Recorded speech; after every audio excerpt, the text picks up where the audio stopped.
Morning বন্ধুরা, দেখতে পাচ্ছেন এই মুহূর্তে আমরা দাঁড়িয়ে আছি থাইল্যান্ডের পাতায়া যে সি বিচ আছে সেখানে। দেখতে পাচ্ছেন আমাদের সফর সঙ্গী আছে রাজশ্রীর মা এবং আমাদের একজন আন্টি আছে এবং আছে একটা আপা।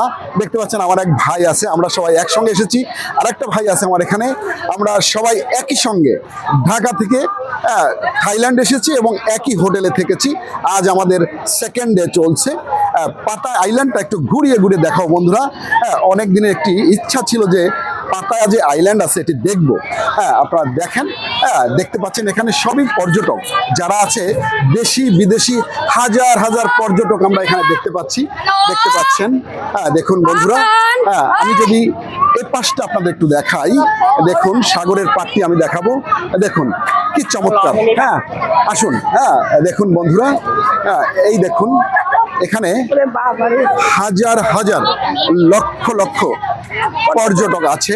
তারা প্রতিদিন, এই দৃশ্য কিন্তু একদিনে নয় বন্ধুরা, প্রতিদিন এরা এসে থাকে এবং এখানে প্রতিদিন এই ধরনের ভিড় হয়ে থাকে। কোরাল আইল্যান্ডে আমরা যাব কিছুক্ষণ পরেই। এই হচ্ছে কোরাল আইল্যান্ড। এখান থেকে আমাদের জাহাজ যাত্রা শুরু করবে। কিছুক্ষণের মধ্যে আমরা কোরাল আইল্যান্ডের উদ্দেশ্যে রওনা হব। তো দেখতে পাচ্ছেন, আমি একটু রাজশ্রীর মায়ের একটু অনুভূতি জানতে চাই। রাজশ্রীর মা, তোমার এই মুহূর্তের অনুভূতি যদি একটু দর্শকদের উদ্দেশ্যে বলো, কেমন লাগছে বলো? এই মুহূর্তের অনুভূতি অসাধারণ। ওকে, আমরা এত সুন্দর একটা জায়গা দেখতে পাচ্ছি আজকে। ঘরে থাকে তো বোঝাই যায় থাইল্যান্ড যে এত সুন্দর একটা শহর আমার জানাই ছিল না। অনেক দেশ ভ্রমণ করেছি, তার থেকে মনে হলো যে এই দেশটা আরো বেশি উন্নত আমার কাছে লাগবে। এত বড় এয়ারপোর্ট, এত খুব ভালো লাগছে। হ্যাঁ, যথার্থই বলেছে রাজশ্রী মা যে আমরা যে সুবর্ণভূমি এয়ারপোর্টে এসে নেমেছি, এটি তো বিশাল বিশাল অনেক বড় এয়ারপোর্ট। তারপর এই যে আইল্যান্ডটা, বিশেষ করে এই যে সি বিচটা, পাতায়া সি বিচটা কিন্তু অনেক বড় সি বিচ। আপনার থাইল্যান্ডের মধ্যে সবচেয়ে বড় একটি সি বিচ হচ্ছে পাতায়া সি বিচ। আমি যদি আমার ভাইয়ের একটু অনুভূতি জানতে চাই, দেখি আমার ভাই এই পাতায়া আইল্যান্ডে সে কি বলেন। ভাই, আপনার নাম প্রথম বলবেন। আমার নাম ইকবাল হোসেন। ইকবাল হোসেন ভাই এসেছেন, আপনি নিশ্চয়ই ঢাকা থেকে? সিলেট থেকে। সিলেট থেকে এসেছেন এবং আমরা একই সঙ্গে এসেছি, একই হোটেলে থেকেছি। তো আপনার কেমন লাগছে, আপনার অনুভূতি ব্যক্ত করুন। আসলে আমরা সবাই একই সাথে এসেছি এবং একই হোটেলে সবাই থাকছি, খুবই ভালো লাগছে। আর এই যে হোটেল থেকে আজকে আমরা কোরাল আইল্যান্ডের উদ্দেশ্যে যে বাইরে হয়েছি, এখানের যে কোরাল আইল্যান্ডের যে যাত্রা আমাদের আসলে অত্যন্ত আনন্দের এবং অত্যন্ত সুন্দর এরিয়া, খুবই ভালো লাগতেছে এখানে আসার পর।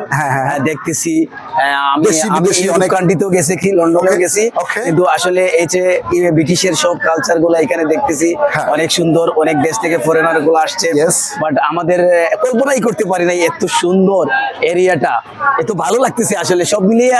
প্রিয় ভিউয়ার্স, আপনারা দেখছেন হয়তো আমাদের আমরা কয়েকজন একসাথে এখানে আছি, এদিকে চলে যাব কোরাল আইল্যান্ডের উদ্দেশ্যে।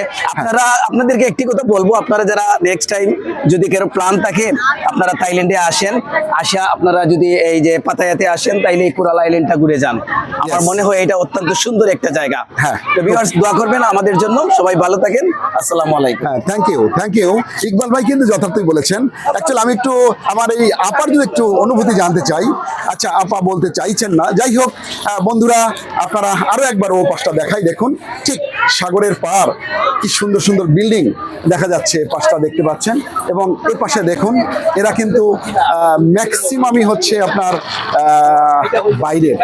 বাইরের বলতে বিদেশি পর্যটক এখানে বেশি আছে। খুব সুন্দর লাগছে আমাদের।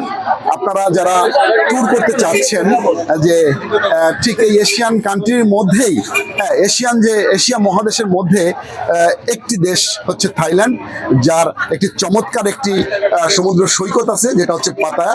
আপনারা এই পর্যটক কেন্দ্রে আসতে পারেন, উপভোগ করতে পারেন, আপনারা দেখতে পারেন। আমরা এসেছি, আমাদের ভালো লেগেছে, আপনারাও চেষ্টা করতে পারেন। Thank you so much for watching this video. Okay, bye by.